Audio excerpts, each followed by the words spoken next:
Bienvenue dans la suite du cours sur le machine learning et plus particulièrement sur la phase d'entraînement des arbres de décision. Donc dans les deux vidéos précédentes, on a vu le métrique de l'entropie qui est un métrique d'optimisation de l'algorithme lorsque c'est la phase d'entraînement.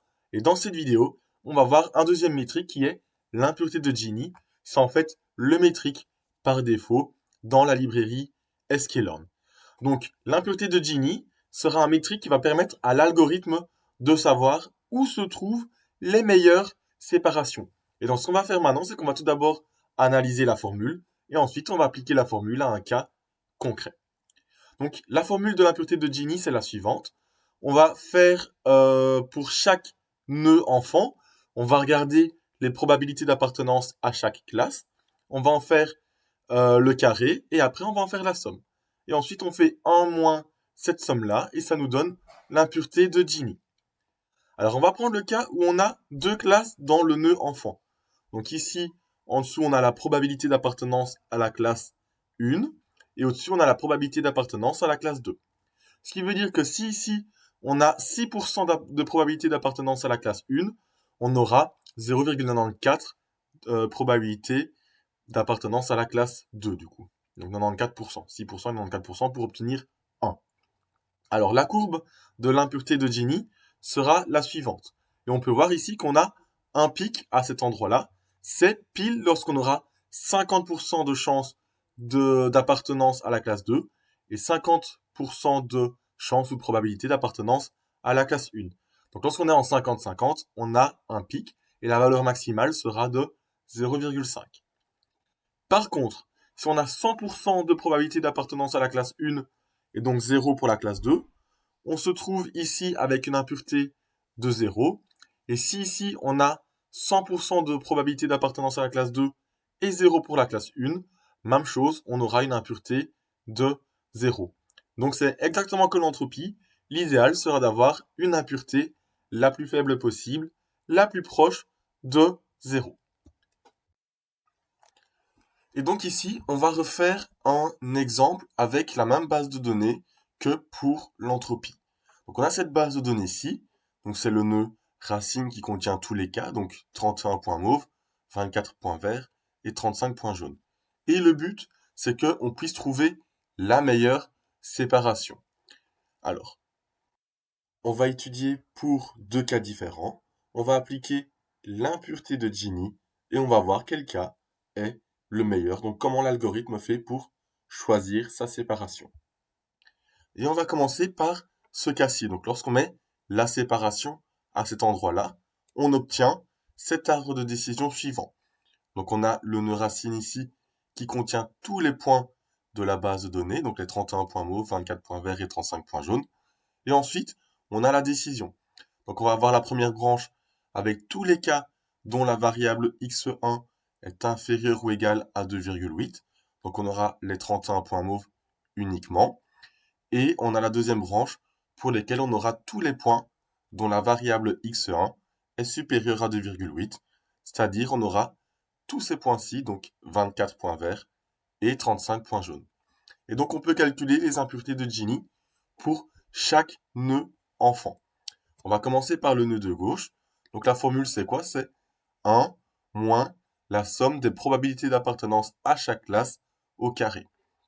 Et donc ici, on aura 1 moins 1 au carré parce qu'on a 100% de probabilité d'appartenance à la classe des mauves. Donc on aura 1 pour la classe des mauves. Donc 1 moins 1 au carré, ça donne 0.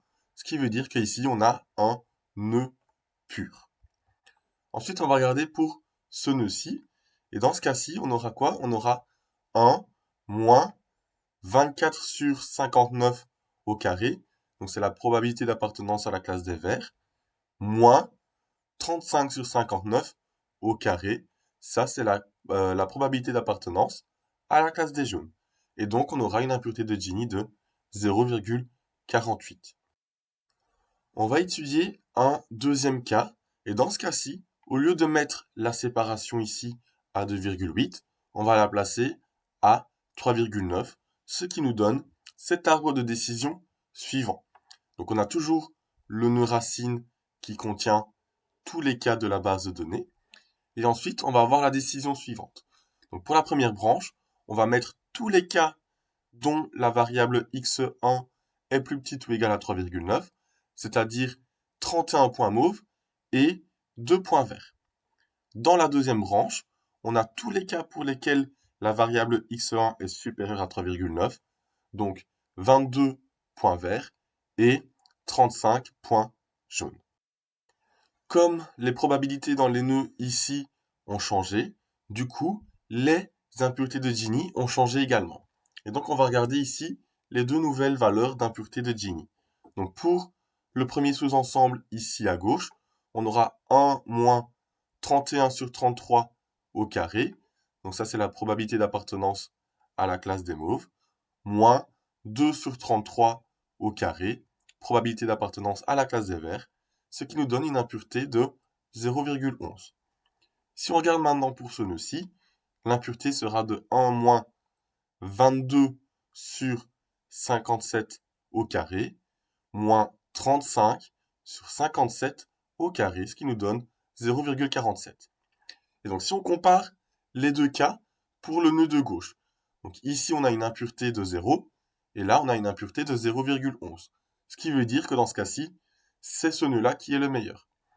Si par contre on regarde pour le nœud de droite, là on a une impureté de 0,48, et là une impureté de 0,47. Donc c'est ce nœud-là qui est le meilleur. Et pour décider quelle séparation on va choisir, on va calculer l'impureté totale de Gini des deux sous-ensembles. Et donc on va suivre la formule ici.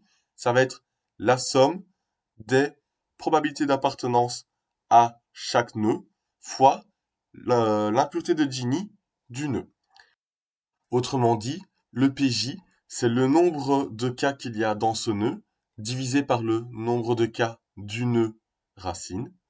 Et l'entropie, ça sera l'entropie liée à ce nœud-là. Donc on va regarder ici l'impureté totale de Gini de ce sous-ensemble-là. Et donc on aura quoi? Ici on aura le nombre de points dans ce sous-ensemble, donc 31, divisé par le nombre total de points, 90, fois 0, l'impureté de Gini qui vaut 0. Pour ce nœud-ci, on va avoir quoi? Donc on aura plus le nombre de points dans ce nœud-là, donc 59, divisé par le nombre de points ici, 90, fois l'impureté, 0,48. Si on regarde pour le deuxième sous-ensemble ici, on aura une impureté totale de Gini de 33 sur 90 fois 0,11, plus 57 sur 90 fois 0,47, ce qui nous donne 0,34. Et donc, on va choisir l'impureté totale de Gini la plus faible, donc 0,32, ce qui veut dire qu'on va mettre la séparation à 2,8. Et donc là, on a considéré deux cas. Par contre, l'algorithme, lui, va considérer tous les cas possibles. C'est-à-dire que dès qu'il y aura deux points consécutifs, il va placer une séparation pile au milieu, calculer l'impureté de Gini, l'impureté totale de Gini, et il va faire ça pour tous les cas, et il va choisir la valeur la plus faible pour la séparation. Donc voilà, cette vidéo est maintenant terminée. Dans la prochaine vidéo, on va voir quand choisir l'impureté de Gini et quand choisir l'entropie.